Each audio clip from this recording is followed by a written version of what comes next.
This presentation demonstrates how to stain blood smears with Giemsa. Giemsa is one of the most reliable stains used to stain thick and thin blood smears. These are the learning outcomes of this exercise.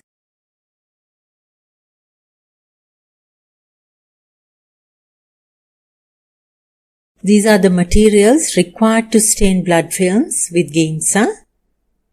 Make sure the working solution of Giemsa is freshly prepared and in the right pH.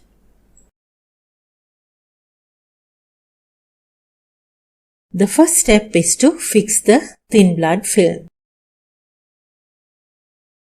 You can fix the thin smear by dipping the slide in methanol for 30 seconds. Alternatively, you can fix by adding a few drops of methanol over the smear.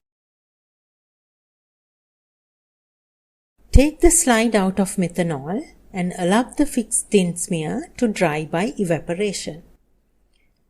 Please note, only thin smears are fixed. Thick smears are not fixed to permit the removal of hemoglobin. Therefore, you must avoid exposure of the thick smear to methanol or methanol vapor.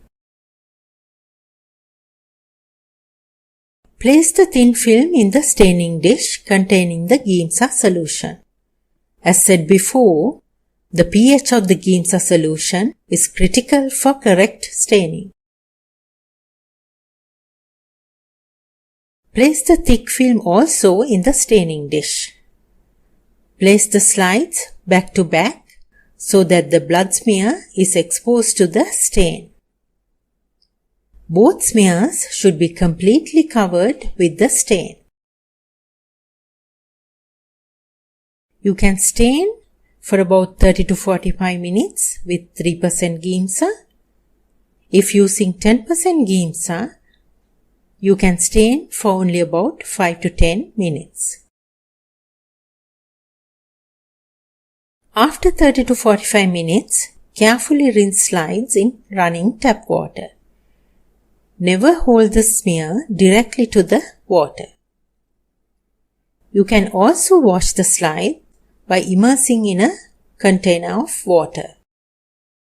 Be extra careful when rinsing thick smears. Thick blood films need careful rinsing as they are not fixed. To be more careful, you can rinse the thick blood films in a jar filled with water. If you are not careful, blood will be lost.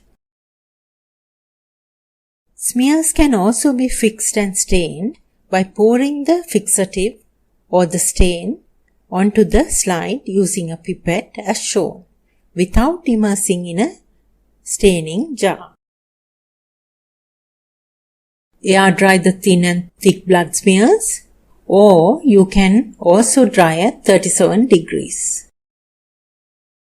When smears are dry, place it on a microscope stage.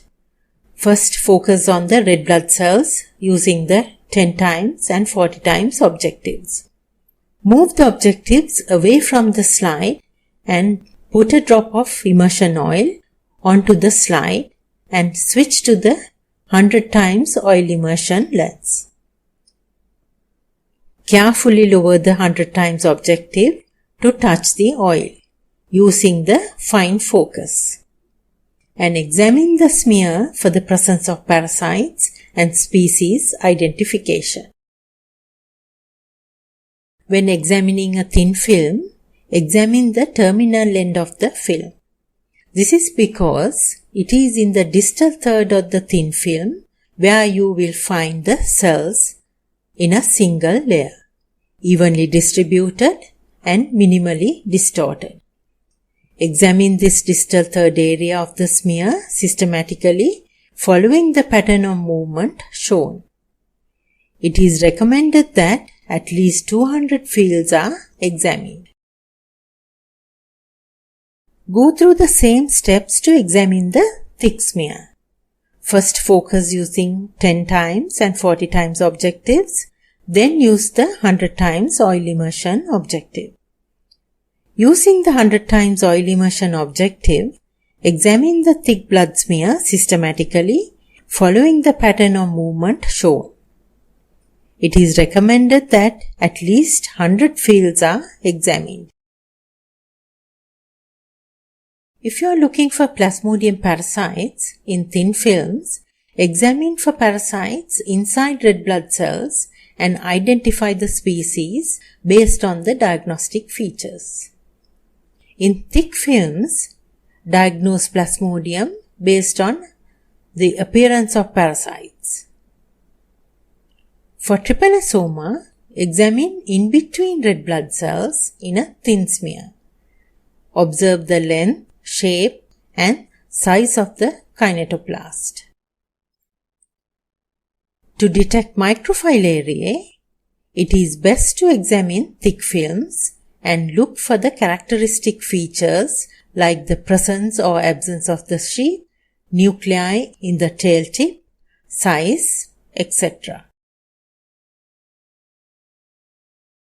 When you examine a thin film of a malaria patient, it may be necessary to record the number of red blood cells infected with the parasite. This will be an estimate of the severity of the infection. Using two tally counters, count a total of at least 500 red blood cells, making a note of the number that contain malaria parasites at the same time. Repeat this in two other areas of the film and take the average of the three counts. You can calculate the percentage parasitemia using the formula shown on the screen. We can also estimate the density of parasites in 1 microliter of blood using the thick blood film. Here we estimate the parasite numbers against a standard number of white blood cells. And it is normal practice to assume a white blood cell count of 8,000 per microliter of blood. Using two tally counters, count a total of at least 200 white blood cells, making a note of the number that contain malaria parasites at the same time. Repeat this in two other areas of the film and take the average of the three counts. If the number of parasites in 200 white blood cells is 9 or less, continue counting until you reach 500 white blood cells. You can calculate the number of parasites per microliter of blood by using the following formula.